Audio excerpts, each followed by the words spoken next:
बिस्मिल्लाहिर्रहमानिर्रहीम। अस्सलाम वालेकुम। उम्मीद है आप सब खैरियत से होंगे। आज हमारा फार्माकोग्नोसी का 17th लेक्चर है।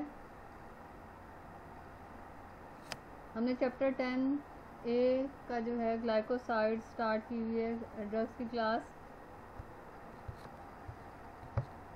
लास्ट लेक्चर में हमने पार्ट 1 पढ़ा था ग्लाइकोसाइड्स का, जिसमें डेफिनेशन थी, इंट्रोडक्शन था,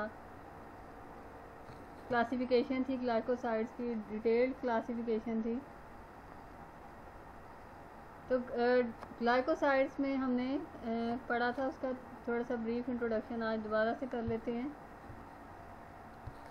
ग्लाइकोसाइड्स वो क्लास ऑफ ड्रग्स है जिसमें 2 पार्ट्स होते हैं। इसमें 2 मॉलिक्यूल्स मिलके जो हैं वो ग्लाइकोसाइड्स को बना रहे हैं। एक ग्लाइकोन पार्ट होता है, एक दूसरा होता है ग्लाइकोन पार्ट। ग्लाइकोन पार्ट को हम शुगर कंपोनेंट कहते हैं और एक ग्लाइकोन को हम नॉन शुगर कंपोनेंट कहते हैं। Sugar component and non sugar component, एक ग्लाइकोन एंड ग्लाइकोन पार्ट जो है वो उनके दरमियान बॉन्डिंग होती है, वो अटैच होते हैं। उनको हाइड्रोलिसिस के बाद जो है उनको सेपरेट किया जाता है।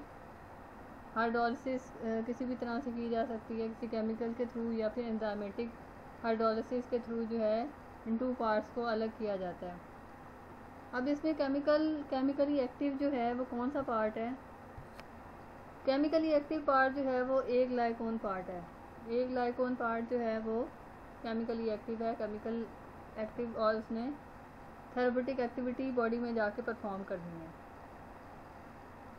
तो एक ग्लाइकोसाइड जो है बेसिकली इस तरह से उनकी सिंथेसिस होती है। प्लांट्स में जो है वो ग्लाइकोन और एक ग्लाइकोन पार्ट जो है वो दोनों मॉलिक्यूल्स अटैच होते हैं, इस फॉर्म में जो है वो पाए जाते हैं, जिसमें फिर एक ग्लाइकोन पार्ट जो है वो हम सेपरेट करते हैं और उसको मेडिसिन में यूज़ किया जाता है। इसके बाद हमने ग्लाइकोसाइड्स की क्लासिफिकेशन पढ़ी थी। क्लासिफिकेशन में हमने देखा था ग्लाइकोसाइड्स जो हैं, ग्लाइकोसाइड्स को फर्दर 3 क्लासेस में डिवाइड किया गया है। शुगर मॉलिक्यूल की बेस पे उनको डिवाइड किया गया है। केमिकल नेचर ऑफ एक ग्लाइकोन की केमिकल नेचर क्या है, कौन सा ग्रुप उसके साथ अटैच है, उस पर डिपेंड किया है, उस क्लास पे डिवाइड किया गया है। इसके अलावा फार्माकोलॉजिकल क्लासिफिकेशन जो है उसकी की गई है। फिर इसके बाद हमने इन तीनों की फर्दर क्लासिफिकेशन हमने पढ़ी थी कि इन तीनों की क्लासिफिकेशन फर्दर क्या थी और उनके अंदर कौन कौन सी ड्रग्स शामिल थी। तो आज हम ड्रग्स के बारे में पढ़ते हैं जो ग्लाइकोसाइड्स में जो है हमने ग्लाइकोसाइड्स की क्लासेस में इंक्लूडेड है। आज जो है हम ड्रग स्टार्ट करते हैं ग्लाइकोसाइड्स की। नंबर 1 ड्रग जो है वो डिजिटालिस है।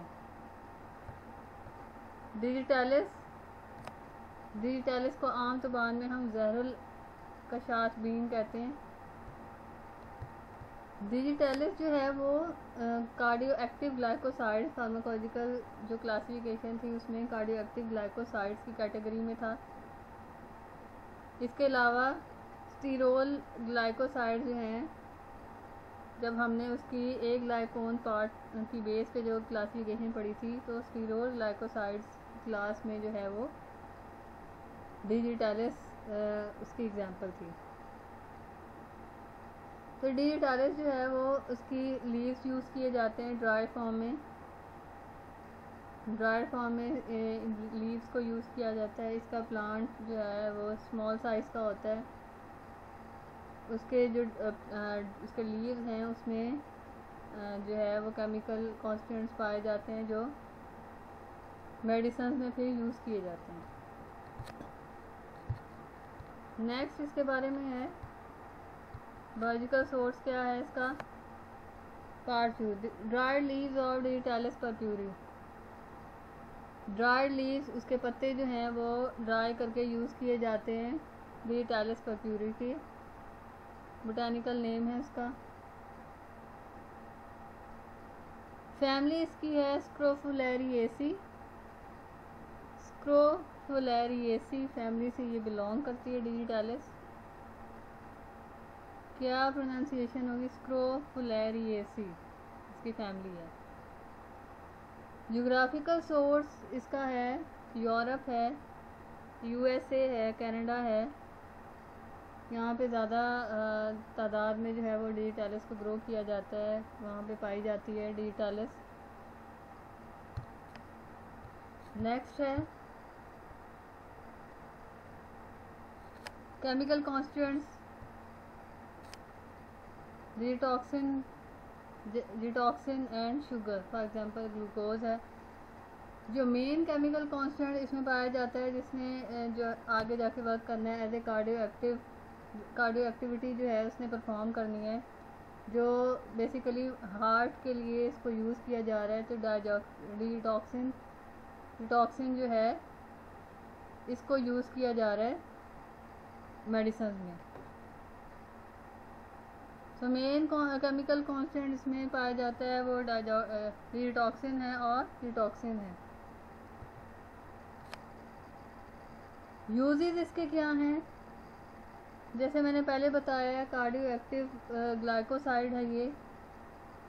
हार्ट में दिल की मुख्तलिफ बीमारियों में जो है डिजिटालिस में से डिजिटॉक्सिन जो है इसको यूज़ किया जा रहा है। Used in the treatment of congestive cardiac failure. Congestive cardiac failure जो होता है जिसको हार्ट फेलियर भी कहते हैं, उसमें डिटॉक्सिन को यूज़ किया जा रहा है। कंजेस्टिव हार्ट फेलियर क्या होते हैं ये मैंने आपके लिए टर्मिनोलॉजी जो है उनको साइड पे लिख दिया है ताकि आपके लिए समझने में आसानी हो। हार्ट फेलियर को जो है वो कंजेस्टिव हार्ट फेलियर भी कहते हैं। जब हार्ट के जो मसल्स हैं वो सही तरह से ब्लड पंप नहीं कर रहे होते, खून जो है वो पंप नहीं कर रहे होते हार्ट के मसल्स, तब जो है हम ऐसी मेडिसिन यूज़ करते हैं जो हार्ट के जो मसल्स हैं उनको सही तरह वर्क कर सकते हैं। जो डिजिटॉक्सिन है, जो डिजिटालिस है, इसका काम क्या होता है, ये ब्लड फ्लो को इंक्रीज़ करती है और उसको हार्ट तक लेके जाती है। तो कंजेस्टिव हार्ट फेलियर जो होता है जिसकी वजह से ब्लड फ्लो नहीं हो रहा होता है हार्ट के अंदर, जिसके बाद जो है हम डिटॉक्सिन जो है वो यूज़ करते हैं, जिससे ब्लड फ्लो ठीक हो जाता है और हार्ट जो है वो सही तरह से ब्लड पंप करने लग जाता है। इसके अलावा used in treatment of tachycardia. Tachycardia में भी इसको यूज़ किया जा रहा है। जैसे पहले बताया टैकीकार्डिया क्या होता है, जिसमें हार्ट रेट जो होता है वो फास्ट हो जाता है, तेज़ होता है। हार्ट रेट जो होता है वो तेज़ हो जाता है, हार्ट बीट जो है वो रेस्ट की कंडीशन में तेज़ हो जाती है। उसमें भी जो है हम डिजिटालिस को यूज़ कर रहे हैं क्योंकि ये ब्लड फ्लो जो है उसको मेंटेन करती है। इसका मैकेनिज़्म डिफरेंट है, डिफरेंट मैकेनिज़्म के तौर पे ये वर्क कर रही है। तो यहाँ पे जो है आपके लिए सब इतना ही जानना ज़रूरी है कि ये हार्ट के जो डिफरेंट डिजीज़ है उसमें यूज़ की जा रही है, ब्लड फ्लो को ठीक कर रही है और कैल्शियम आयंस की कंसंट्रेशन जो है उसको मेंटेन करती है, जिसकी वजह से उसका हार्ट का रेट, हार्ट की रिदम या हार्ट बीट जो है वो नॉर्मलाइज हो जाती है। Use in treatment of atrial fibrillation. Atrial fibrillation के ट्रीटमेंट में भी हम डिजिटालिस को, इसके केमिकल को, डिटॉक्सिन को यूज़ कर रहे हैं। एट्रियल फिब्रिलेशन होता है जिसमें हार्ट रेट जो है, हार्ट बीट जो है वो रैपिड हो जाती है, इर्रेगुलर हो जाती है। जिस तरह से आम नॉर्मल होती है उस तरह से नहीं होती, बल्कि इर्रेगुलर हो जाती है। कभी ज़्यादा हो रही है, कम हो रही है, या उसमें जो है हार्ट के जो सिग्नल्स हैं उसमें इलेक्ट्रिकल सिग्नल्स जो हैं उसमें प्रॉब्लम आ रही है। तो irregular heart rate, heart rhythm जो है वो हो जाती है एट्रियल फिब्रिलेशन में। तो उसके ट्रीटमेंट में भी हम डिजिटालिस को यूज़ कर रहे हैं।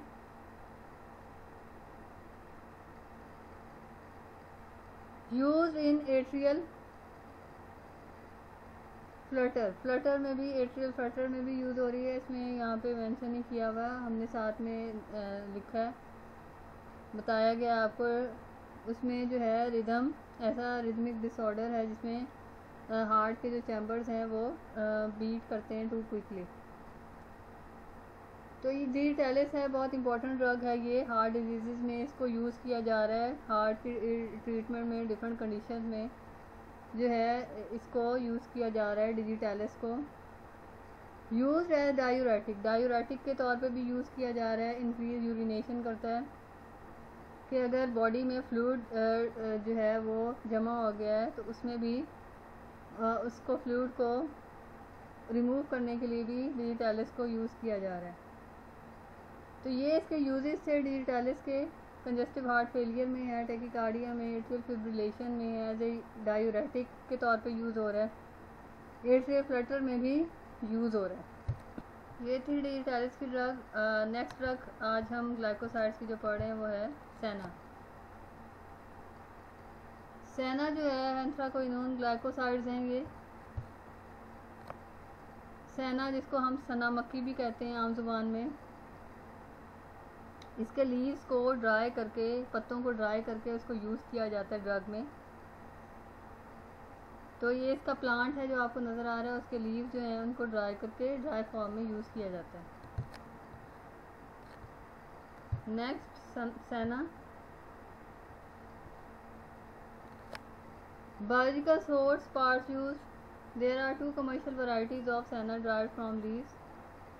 2 कमर्शियल वैरायटीज़ हैं सेना की जो यूज़ की जा रही हैं। 2 अक़साम हैं कमर्शली जो इसको यूज़ किया जा रहा है।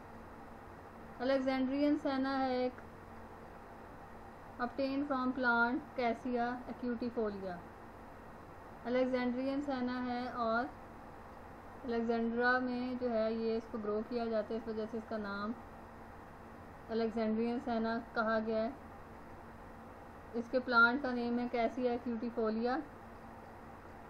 इंडियन और तिनेवली सेना है, obtained फ्रॉम प्लांट कैसिया एंगस्टिफोलिया। ये 2 वैरायटीज़ हैं जिससे सेना की जो है लीव्स को ड्रग्स के तौर पे यूज़ किया जा रहा है। इन 2 वैरायटीज़ में से कैसिया एक्यूटिफोलिया है एक और कैसिया एंगस्टिफोलिया है। ठीक है, ये सेना की जो है वो 2 वैरायटीज़ हैं। बायोलॉजिकल सोर्स है। पार्ट यूज इसका है ड्राइड लीव्स हैं। फैमिली, कौन सी फैमिली से ये बिलोंग करता है? फैमिली है लिग्यूमिनोसी। केमिकल कॉन्स्टिट्यूएंट्स कौन से इसमें पाए जाते हैं? सिनोसाइड है, एलोइमोडिन है। 2 मेन केमिकल कॉन्स्टिट्यूएंट है जो सेना में मौजूद होते हैं। Uses as purgative, cathartic, laxative, for weight loss. अब डिपेंड करता है हमने कितनी डोज यूज़ करनी है। लैक्सेटिव जो है उसमें डोज कम यूज़ की जा रही है कॉन्स्टिपेशन के लिए, कब्ज़ के लिए। बाउल की जो है मूवमेंट को तेज़ करने के लिए जो है हम सेना को यूज़ करते हैं। कैथार्टिक जो है वो बहुत ही इंटेंस जो है वो कंडीशन होती है, इसमें कॉन्स्टिपेशन बहुत ज़्यादा होती है और हमें ज़्यादा क्वांटिटी में ज़्यादा अमाउंट जो है, ज़्यादा डोज जो है वो यूज़ की जाती है और उसका बहुत तेज़ जो है वो एक्शन होता है, क्विक एक्शन होता है। Purgative and cathartic. For weight loss के लिए भी इसको यूज़ किया जा रहा है सेना को। ये जो है सेना फैट्स को जो है वो एब्जॉर्ब करती है और जो है एज ए लैक्सेटिव के तौर पे यूज़ की जा रही है। तो लोग इसको एज अ वेट लॉस के तौर पे भी इसको यूज़ करते हैं सेना को। लेकिन अगर ज़्यादा क्वांटिटी में यूज़ की जाए तो डिहाइड्रेशन भी हो सकती है और लूज मोशंस भी लग सकते हैं। अगर बहुत ज़्यादा क्वांटिटी में यूज़ की जाए तो डिहाइड्रेशन हो सकती है, इसलिए इसको जो है बहुत ही कम क्वांटिटी में अकॉर्डिंग टू प्रिस्क्रिप्शन यूज़ की जाती है। ऑफिशियल प्रिपरेशंस कौन सी हैं इसकी? सेना की सेना फ्लूइड एक्सट्रैक्ट्स है, फ्लूइड एक्सट्रैक्ट्स मीन्स कि इसका जो है अर्क जो है वो एक्सट्रैक्ट जो है वो निकाला जाता है, उसको फिर यूज़ किया जाता है। सेना सिरप है, सिरप के तौर पे भी इसको यूज़ किया जा रहा है। कंपाउंड सेना पाउडर है, कंपाउंड सेना पाउडर है जो यूज़ किया जा रहा है। तो ये 3 ऑफिशियल प्रिपरेशंस हैं सेना की जो यूज़ की जाती हैं। ये सेना ड्रग थी। नेक्स्ट ड्रग हमारे पास जो है आज की वो है एलो, जिसको आम जुबान में एलोवेरा भी कहते हैं, या फिर इसको कॉमन नेम एलोवेरा है, या फिर इसको हम वार गंदल कहते हैं इसको। इसके जो लीव्स हैं एलोवेरा के, एलो के, इसके लीव्स फ्लैशी होते हैं अंदर से, जब उसको कट किया जाए तो अंदर से जूस निकलता है, फ्लैशी इसके लीव्स होते हैं। इसको फिर आगे मेडिसिन में यूज़ किया जाता है। बायोलॉजिकल सोर्स पार्ट यूज़ क्या है? Aloe is dried juice latex of leaves of 3 varieties हैं इसकी एलो की। इन 3 वैरायटीज़ में से जो है 3 अक़साम है, इसमें से जूस या फिर उसको लेटेक्स कह सकते हैं, उसको एक्सट्रैक्ट किया जाता है। एलो स्पाइकेटा है, एलो फेरोक्स है, एलो बारबाडेंसिस है। तो ये 3 वैरायटीज़ हैं जिससे एलो जो है उसको एक्सट्रैक्ट किया जाता है ड्राइड जूस। फैमिली कौन सी फैमिली से बिलोंग करती है? फैमिली है Liliaceae. Geographical source, geographical source क्या है? अफ्रीका है इसका geographical source. Chemical constants, main chemical constant इसमें कौन से पाए जाते हैं? एलोइन है, बारबालोइन है, एलो एमोडिन है। ये 3 मेन केमिकल कॉन्स्टेंट हैं जो एलो में पाए जाते हैं। यूजेस है एंथ्राक्विनोन ग्लाइकोसाइड्स है, तो इसके जो है सेम यूजेस हैं जैसे सेना के यूज़ हैं। परगेटिव के तौर पे यूज़ होता है, कॉन्स्टिपेशन में हम यूज़ करते हैं इसको as a purgative. For treatment of healing of burns and abrasions, जो एलो है वो बर्न्स के ऊपर कट लग जाए या जल जाए स्किन, उसके ऊपर सूदिंग का काम करता है, उसको हील करता है, आराम देता है बर्न्स को, एब्रेशंस को, कट लग जाए तो एलो को यूज़ किया जाता है। इसके जूस को लेटेक्स को ऊपर लगाया जाता है तो इससे हीलिंग हो जाती है। To soften and moisturise the skin, इसको डिफरेंट प्रिपरेशंस में, क्रीम्स, लोशंस में यूज़ किया जाता है एलो को, जिससे मॉइस्चराइजिंग स्किन हो जाती है, मॉइस्चराइज हो जाती है, ड्राइनेस जो है वो ख़त्म हो जाती है, स्किन सॉफ्ट हो जाती है। इसलिए एलो को जो है बहुत ज़्यादा इसको डिफरेंट क्रीम्स, लोशंस में यूज़ किया जाता है। ऑफिशियल प्रिपरेशन क्या है इसकी? Compound benzoin tincture, compound benzoin tincture means के इसमें बेंजोइन भी शामिल है और एलो भी शामिल है। इसके अलावा 1-2 कंपाउंड्स और शामिल हैं, डिफरेंट चीज़ों, डिफरेंट ड्रग्स के जो मिक्सचर है कंपाउंड बन जाता है। Compound benzoin tincture, aloe tincture, aloe pills, ये इसकी ऑफिशियल प्रिपरेशंस हैं जो यूज़ की जाती हैं। ये थी हमारे आज की 3rd drug yellow. Next drug हम पढ़ते हैं, लास्ट ड्रग है आज की हमारी, वो है कैसिया। कैसिया जो है इसको आम जुबान में अमलतास कहते हैं, अमलतास। अमलतास के आपने दरख्त देखा होगा, उसमें येलो फ्लावर्स होते हैं और उसमें जो है बड़ी लंबी जो है वो फलियां सी होती हैं, हार्ड सी। तो आपको साइड पे नज़र आ रहा होगा कि उसकी जो है अंदर गूदा सा होता है, ब्लैक कलर का, बीज होते हैं उन फलियों के अंदर। फ्रूट जिसको कहा जाता है इसका, कैसिया का, ये अमलतास का दरख्त होता है जिसमें से ये फ्रूट हासिल होता है, जिसको एज ए मेडिसिन के तौर पे, ड्रग के तौर पे यूज़ किया जा रहा है। Biological source, dry fruit pulp of cassia fistula, dry fruit जो होता है उसका पल्प यूज़ किया जाता है अंदर से। फैमिली इसकी है लिग्यूमिनोसी फैमिली से ये बिलोंग करता है कैसिया। जोग्राफिकल सोर्स है Pakistan, India, Indonesia, West Indies, ये इसके जोग्राफिकल सोर्स हैं। Chemical constants, main chemical constants में कौन कौन से पाए जाते हैं? सिनोसाइड है, रियन है, सैनिडिन है, ये मेन केमिकल कॉन्स्टेंट्स हैं। यूजेस, अमलतास की जो फलियां होती हैं वो ज़्यादातर उनको कॉन्स्टिपेशन में यूज़ किया जाता है, कब्ज़ में, जिससे जो है पेट को साफ़ करने के लिए यूज़ किया जाता है। As a purgative and cathartic के तौर पे इसको यूज़ किया जा रहा है। इसके अलावा एंटी गाउट जो होती है जिसमें यूरिक एसिड की कंसंट्रेशन ज़्यादा हो जाती है बॉडी में, तो उस वक्त भी इनको कैसिया को एज ए एंटी गाउट के तौर पे यूज़ किया जा रहा है। तो ये आज की हमारी 4 ड्रग्स थी जो हमने ग्लाइकोसाइड्स की पढ़ी हैं। डिजिटैलिस पढ़ी है हमने, सेना, एलो एंड कैसिया, 4 ड्रग्स हैं ये इसकी। तो इसको जो है वो साथ साथ याद करें और टेबल वैसे ही बनाएं जैसे आपने वोलेटाइल ऑयल और लिपिड्स का बनाया था, ताकि आपको ये ड्रग्स को याद करने में, इनको याद रखने में जो है वो आसानी हो। तो आज के जो लेक्चर था वो उसमें 4 ड्रग्स हमने पढ़ी हैं। आज का लेक्चर यहीं पे ख़त्म होता है। नेक्स्ट लेक्चर में रिमेनिंग जो ड्रग्स इसकी रह गई हैं वो हम पढ़ेंगे। तो आज का लेक्चर यहीं पे ख़त्म होता है। फिर थैंक यू, अल्लाह हाफिज़।